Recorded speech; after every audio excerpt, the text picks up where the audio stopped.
Hi guys, welcome back again in four B engineers.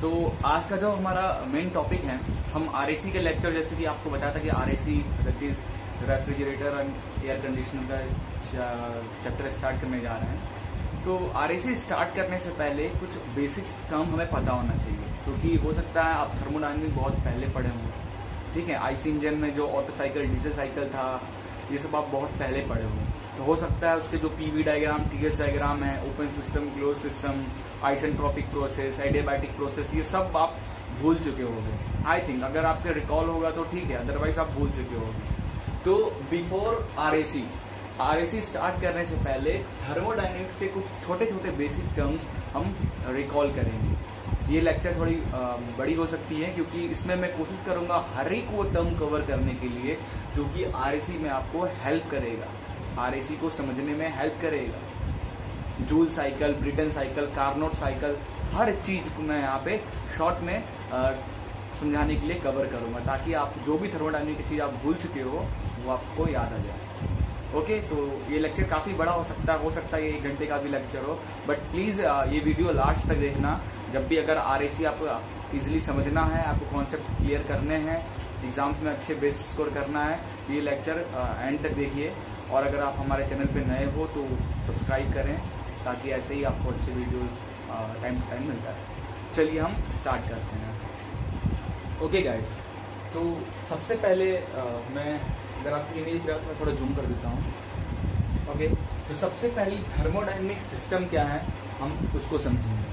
ठीक है, RAC को समझने के लिए सबसे पहले तो हमको थर्मोडायनेमिक के बेसिक टर्म समझने होंगे। तो सबसे पहले हम स्टार्टिंग करते हैं, थर्मोडायनेमिक सिस्टम क्या होता है, थर्मोडायनेमिक क्या है, या फिर बोले थर्मोडायनेमिक क्या है। Clear, it is science relating to the heat and work transfer. तो थर्मोडायनेमिक जो है, तो ऐसे समझे एक तरीके का साइंस है जो कि हमारे वर्क और वर्क ट्रांसफर कैसे हो रहा है, हीट ट्रांसफर कैसे हो रहा है, इस पे डिपेंड करता है।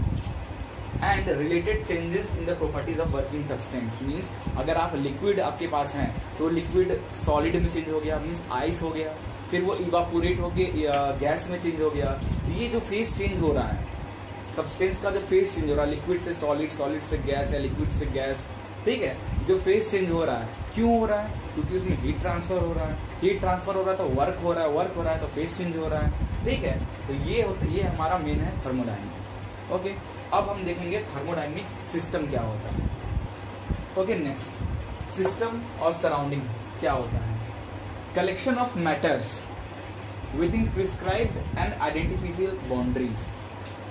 मैटर, हमने फॉर एग्जाम्पल मैंने एक बाउंड्री डेवलप किया, ठीक है, ये हमारा व्हाइट बोर्ड है, व्हाइट बोर्ड का बाउंड्री हमारा ये हो गया। ठीक है, व्हाइट बोर्ड का बाउंड्री हमारा ये हो गया, और ये जो मैटर्स, ये जो लिखे हुए हैं, ये हमारे मैटर्स हैं।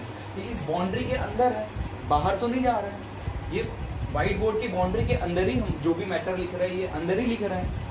तो ये हो गया हमारा एक तरीके का सिस्टम। ओके, जैसे कि मैंने ये बाउंड्री डेवलप किया, इस बाउंड्री के अंदर जो भी आइटम है इनका बाहर से कोई रिलेशन नहीं, सिर्फ इस बाउंड्री के अंदर ही पैक्ड है। ये हमारा हो गया एक तरीके का सिस्टम। क्लियर। और सराउंडिंग क्या हो गया, combination of matter and space.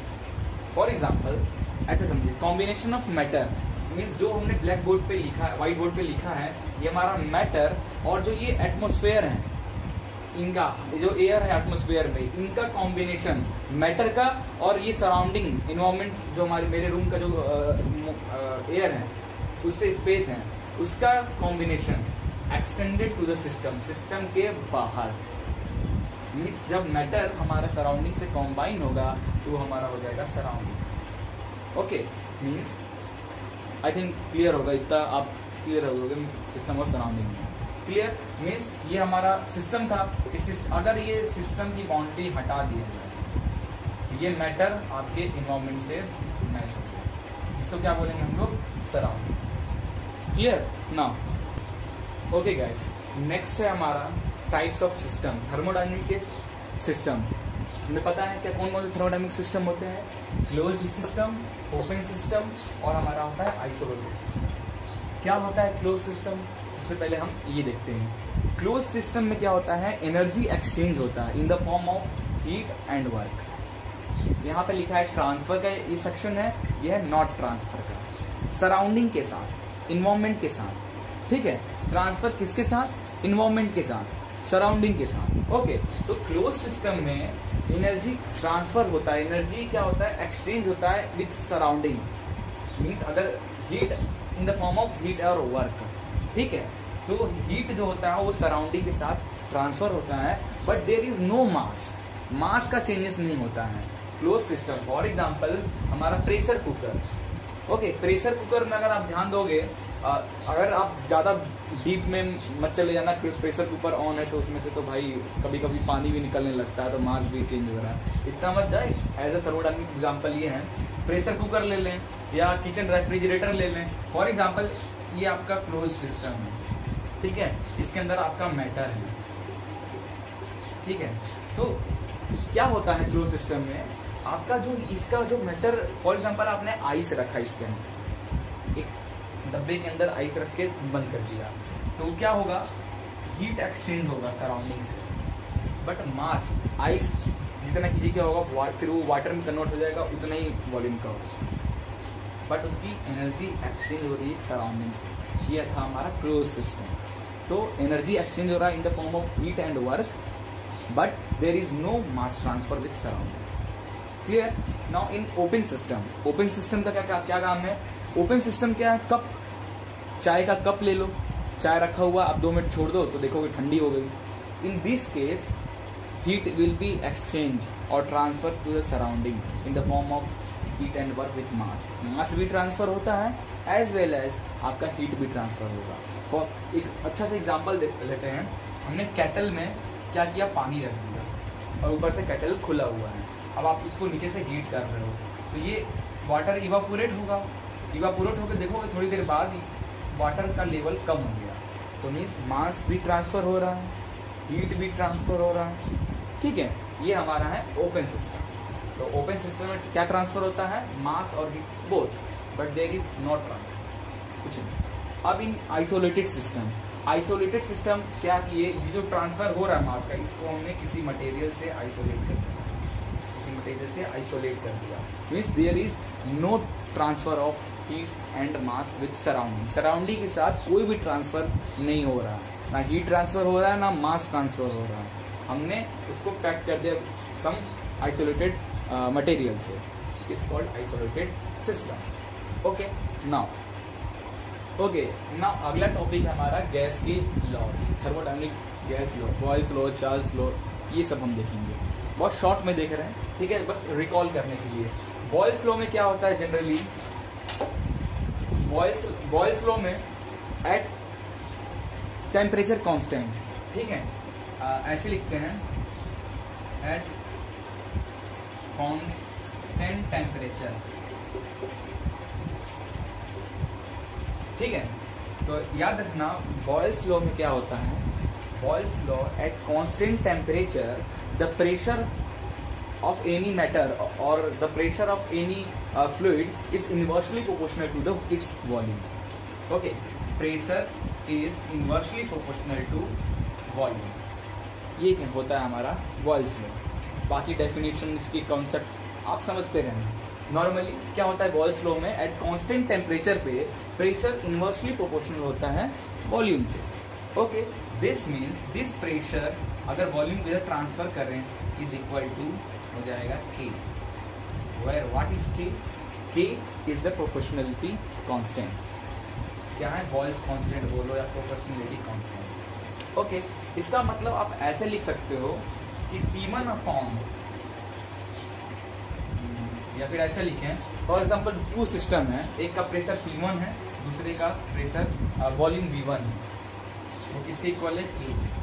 Another system है, उसका pressure P2, volume V2 proportional K के इक्वल है। दैट मीन्स ये आपका दोनों किसके इक्वल हो जाएगा? ये P1 upon P1 V1 is equal to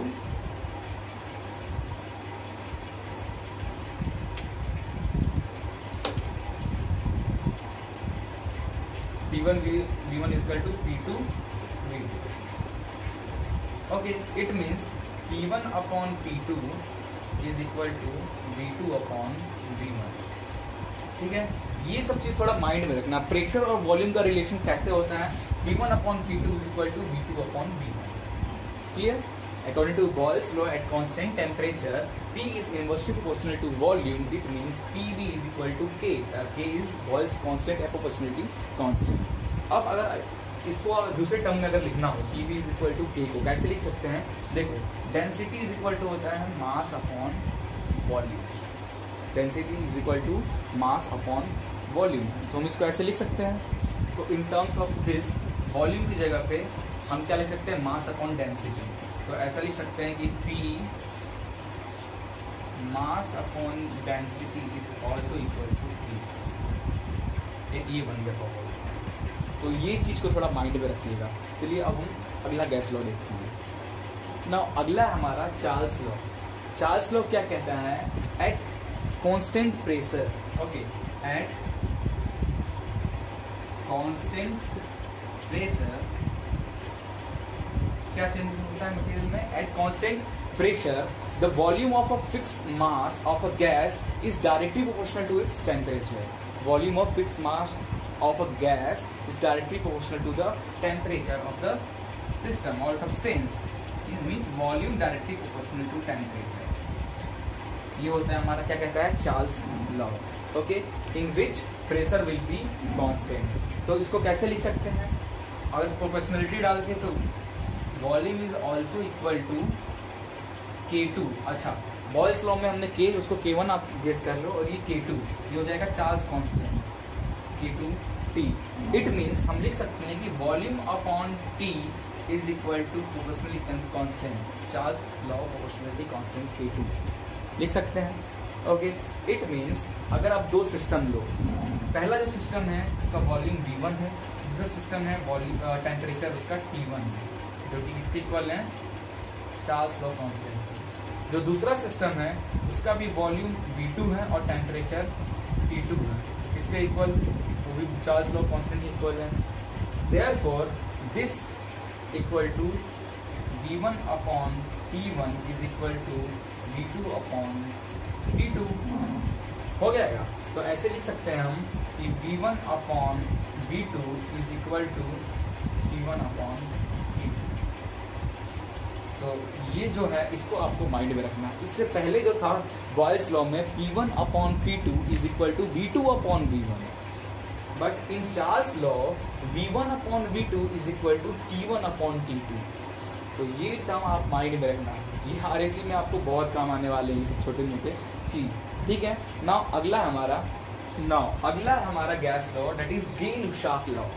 इसके according at constant volume, okay, at constant volume pressure of a fixed amount of gas varies directly proportional to the its temperature। means जो हमने गैस लिया है, at same amount का gas हमने लिया है, in that case at constant volume पे according to Gay-Lussac law this pressure of that fixed amount gas is directly proportional to its temperature, okay।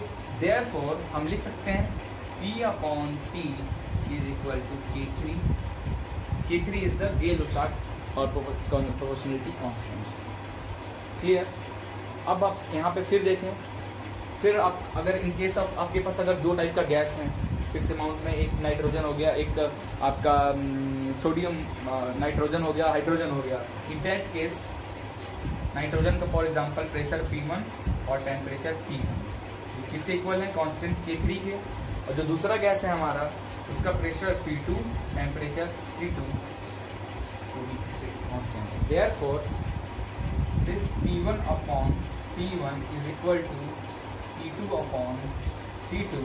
It means P1 upon P2 is equal to P1 upon T2। मेरे को main ये आपको याद करना है।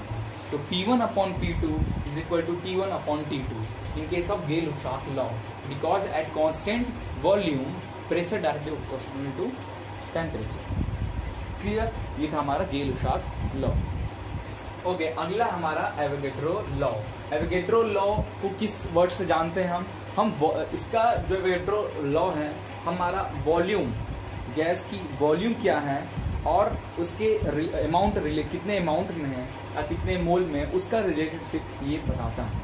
मतलब अगर हम 4-5 तरीके का गैस लें, अलग अलग गैस लें, बट उसकी वॉल्यूम सेम होनी चाहिए, ठीक है, मीन्स इट स्टेट दैट, इसका डेफिनेशन है, it state that equal volume of all gases. अगर हमने खूब सारे गैस लिया, उसके वॉल्यूम इक्वल हैं, एंड उसका जो एक कंडीशन होना चाहिए, उसके टेम्परेचर, वो सारे गैसों का टेम्परेचर और प्रेशर अगर इक्वल हैं, तो वो जो वॉल्यूम ऑफ गैस होगा वो डायरेक्टली प्रोपोर्शनल होगा उसके नंबर ऑफ मोल्स के।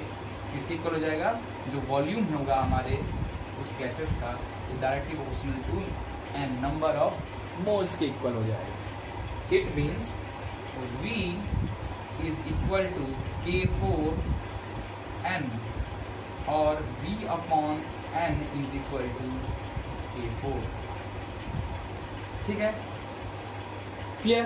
तो एवोगैड्रो लॉ में हमें फिलहाल इतना ही जानना था। Where number of moles, okay, number of moles, इसका भी हम लोग फॉर्मूला याद कर लेते हैं। According to gas law, number of moles is equal to small m upon capital M, where small m क्या है आपका? मास ऑफ गैस, ठीक है, small m is the mass of gas and m is the molar mass. Gas का equation क्या? Molar mass of the gas, m is the molar mass of the gas and small m is the mass of gas। Clear?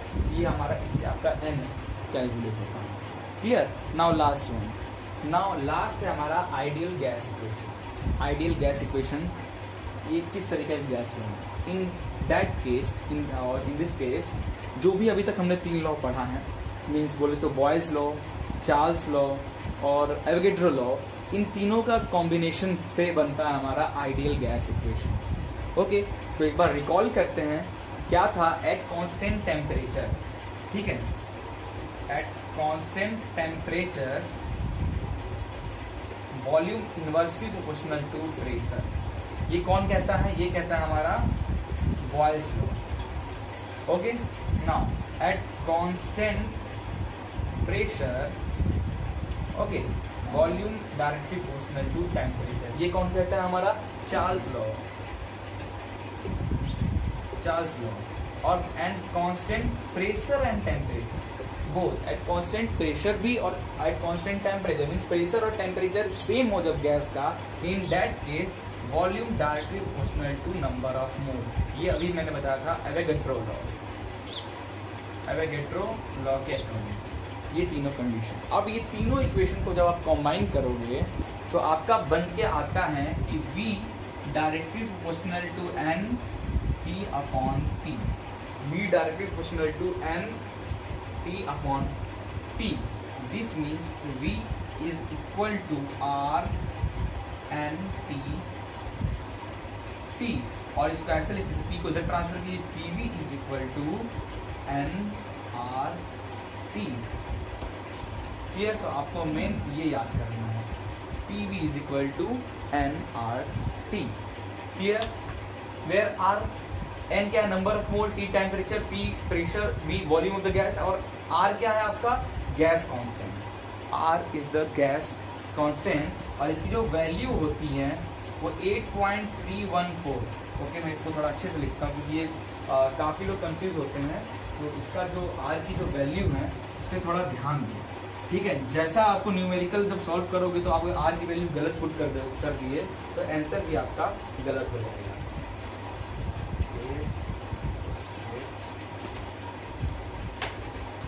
Okay, R की value 8.314 pascal meter cube पर kelvin पर mole, ठीक है। Pascal meter cube पर kelvin पर mole के according R की value होती है 8.314। ओके, R की वैल्यू एक और होती है 8.314 इंटू 10⁻²। ये किसमें? बार में जब चेंज हो जाए, बार में अगर आप कैलकुलेशन कर रहे होगे, बार L K अपॉन केल्विन मोल। ओके, R की वैल्यू एक और होती है 8.314 जूल केल्विन। ओके, तो ये R की 3 वैल्यू इन 3 यूनिट के अकॉर्डिंग। तो ये आपको ध्यान रखना है। ओके, तो ये हो गया हमारा गैस लो खत्म। अब हम स्टार्ट करेंगे जो एडियाबैटिक प्रोसेस है, जो एडियाबैटिक आइसेंट्रोपिक, इसे हम शॉर्ट में देखते हैं। ओके, एक दो टर्म और हम यहाँ पे डिस्कस करते हैं बिफोर स्टार्टिंग पीवी और टीएस डायग्राम ऑफ आइसेंट्रोपिक, ये सब एडियाबैटिक का। Specific heat at constant volume और specific heat at constant pressure. तो क्या फॉर्मूला होता है? Specific heat at constant volume, इसको किससे डिनोट करते हैं हम लोग? CV से। ठीक है, इसका फॉर्मूला होता है that is del V upon del T। क्या होता है CV? Specific heat at constant volume. इसका फॉर्मूला क्या होता है? CV is equal to del V upon del T। Means system का बोले तो सिस्टम की जो change in volume upon change in temperature is equal to specific heat at constant volume. और एक दूसरा होता है हमारा specific heat at constant pressure. ठीक है, specific heat at constant pressure, इसका फॉर्मूला क्या होता है? इसको डिनोट करते हैं CP से, which is equal to CV plus P del V upon its del T। ये होता है। और ऑल्सो इसको ऐसे भी लिखते हैं, P del V क्या होता है? P del V is equal to R del T। PV is equal to nRT होता है in terms of small quantity. P del V is equal to R del T। तो हम ये P del V को हम ऐसे भी लिख सकते हैं कि this is R del T, R del T। तो ये R del T से del T कैंसिल हो जाएगा। ठीक है, तो हमारा ये बन जाएगा CP is equal to CV plus R। Clear? Where ये हमारा जो ये रिलेशन है, इसको हम मायर्स रिलेशन भी बोलते हैं। इस रिलेशन को हम मायर्स रिलेशन भी बोलते हैं। और इसको ऐसे भी लिख सकते हैं कि CP minus CV is equal to R। What is R? R is a gas constant. Okay, तो ये दो क्लियर हो गया। नाउ ओके, अगला टर्म है हमारा एंथैल्पी। ठीक है, एंथैल्पी क्या होता है? ये सब आपको RAC में जरूरत पड़ेगा। ठीक है, ये अभी बस बताते जाएंगे, बस आप देख लो ये वीडियो, आपका काम हो जाएगा। ठीक है, एंथैल्पी क्या होता है? Sum of internal energy, small u, sum of internal energy plus pressure volume, product of pressure and volume, product of pressure and volume. और इसको ऐसे लिखते हैं कि एंथैल्पी, जिसको स्मॉल h से हम डिनोट करते हैं, विच इज इक्वल टू क्या होता है? The sum of internal energy, sum of internal energy plus product of pressure and volume is called enthalpy. Clear? ये हो गया। नाउ फॉर परफेक्ट गैस के टर्म में दिखा जाए, फॉर परफेक्ट गैस के टर्म में enthalpy is equal to U plus PV। तो for perfect gas in this heat energy, internal energy को कैसे लिख सकते हैं हम? इस इंटरनल एनर्जी को for the perfect gas CV P लिख सकते हैं, और ये PV को हम RT भी लिख सकते हैं, क्योंकि PV equal to nRT for ideal gas में चेंज कर रहे हैं, तो इसको PV इक्वल टू RT हमने कर दिया। नाउ इसमें से TT कॉमन लोगे तो CV प्लस R, तो CV प्लस R हो जाएगा CP, क्योंकि हम अभी से पहले देखे थे CPT हो जाएगा H is equal to CPT। Therefore, the total enthalpy of any system, the total enthalpy की बात करेंगे तो capital H, total enthalpy of the system is equal to CPT M, क्योंकि सिस्टम की कुछ मास भी होंगे और टोटल की बात कर रहे हैं, इन दैट केस MCPT। ठीक है, क्लियर? तो ऐसे हमारा ये हुआ एंथैल्पी। ओके, नाउ अगला हमारा थर्मोडायनेमिक प्रोसेस। तो जो साइकिल आप PV और TS डायग्राम जो आप देखते हो, जो कि आपको काफी RAC में हेल्प मिलेगा इसी से, थर्मोडायनेमिक प्रोसेस से। ठीक है, तो हम जो पढ़ने वाले हैं वो 5 प्रोसेस हम देखेंगे शॉर्ट में। फर्स्ट होगा हमारा एडियाबैटिक प्रोसेस, सेकंड होगा आइसोथर्मल प्रोसेस,